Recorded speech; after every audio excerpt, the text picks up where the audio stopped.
Hey guys, Brent Hull Wednesday design video, a new house design. I'm working on a new house in Missouri, okay? And so we're looking for a traditional farmhouse, a new design. Come check it out.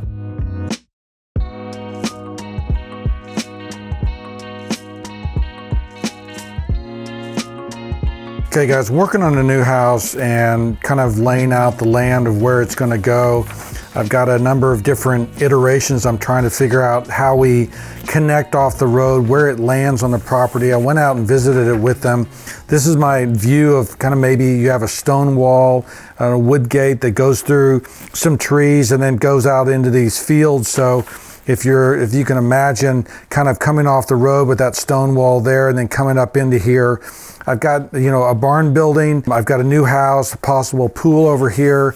And then I see, it kind of laying out like this. And as you come up the road, you can go into the barn here and go up into another field. There's an entry announcement with these trees. This is a very rural property. They wanted something that was very traditional farmhouse. And so I have to think about the context of where it's going to be and how it's going to look. But I wanted to show you just kind of how the design came together, how I worked through the plans and kind of, help them conceive of something that they're excited about. And it really starts with the floor plan. She had already done a floor plan.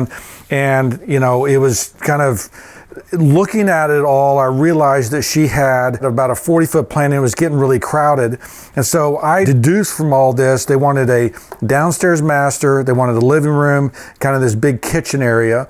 And so, ended up with a 50-foot by 25-foot house. Okay, so the original house is 25 feet. And remember, I'm always trying to create a narrative and a story. And so I'm thinking, this is 1850s, this is 1880s, maybe even early 1900s farmhouse. And you have this original kind of section here, come in, stairs go up, you've got a living on your left, this kitchen on your right. They've got a big family, a number of kids, and so they needed kind of a big family living area. They wanted their master downstairs. They're not real pretentious people. We're not building a house for the city. We're building a simple house, a house that functions, a house that works. So their master bathroom and closet are not very big. They wanted a big mudroom. So this is a real important piece of it. But here's your old back door to your house going onto a porch. The porch has been closed in over time, so we're really telling that story. And, this is kind of how this house lays out and how it looks. Now, what ends up happening is I take this house and I look at it and I go, this is what I'm seeing, okay? Is a really simple farmhouse, and this lays out like this. So if I take that floor plan and look on it this way, you can see that I've, laid out that this is the back porch that got closed in. And so this is the back porch that got closed in. This is your original feature. We're possibly going to have a dormer up here, and we've got a great front porch. Now, this is a house that to me looks like it was built in the late 19th century, right? It's simple, and there's a number of ways we can tweak it. For instance, we could go a little bit more Victorian on here and have a thinner column and decoration here, changing the windows, and it could be 2/2 windows instead of 6/1. So, to me right now, it's about 1890s. It may not be that way. We talked about a fireplace, and so I put in a situation where the windows get closer together with the fireplace, but you could have a fireplace on either end of the house, and that's kind of what that's showing. They currently live with stoves. And so the parlor stove is a great historical piece. And so if we did build a fireplace here, you could do corner fireplaces, which was something that was typical. And then you'd have another fireplace right here in the kitchen. But you could also have a fireplace where you just have a vent pipe or stove pipe going into the kitchen.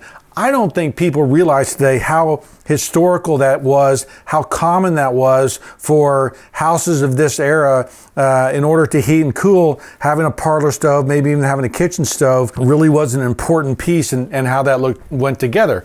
The last thing I'm working on now is I work on this facade and come up with something. I'm now working on the front, right? And so what I think is interesting, what's going to be fun, is that I'm actually going to take this and I'm going to start working out. As I lay this thing out, I'm going to start trying to put some regulating lines together on this thing so that I can begin to see how this is going to lay out. And for instance, the regulating lines that you could put across here that might tie this house together you know, nothing there. But when I come in here, I'm doing something with this window here. So maybe this is the center point, and we'll have a circle that comes off this. We'll see what it captures.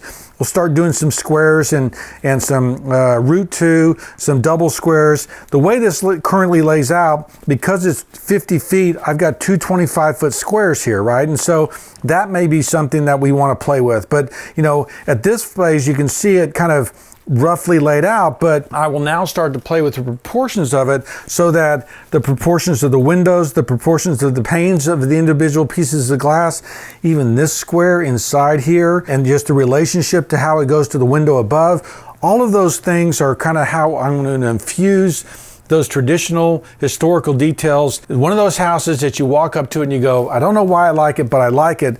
But you're doing that because there is this historic precedent and historic details there that really enrich it and enliven it and give you that, I love that house. I'm not sure why.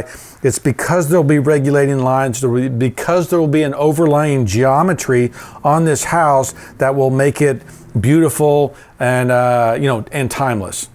That's kind of how we put it together. Let me know what you guys think. Do you like the chimney? Do you like it without the chimney? How this story's come together. But this is a fun project. It'll be the farmhouse is such a popular thing right now, the modern farmhouse. I really like the fact that we're going back old school and we're going back to making a house the way it was built, 130, 140 years ago, and what it would look like and what it means, and really creating a house that's special and ready to live in today. Let me know what you guys think. Okay guys, what'd you think? Kind of the early stages of kind of bringing that house together, but I love the idea of building a new farmhouse using historic precedent as opposed to kind of the modern farmhouse out there today.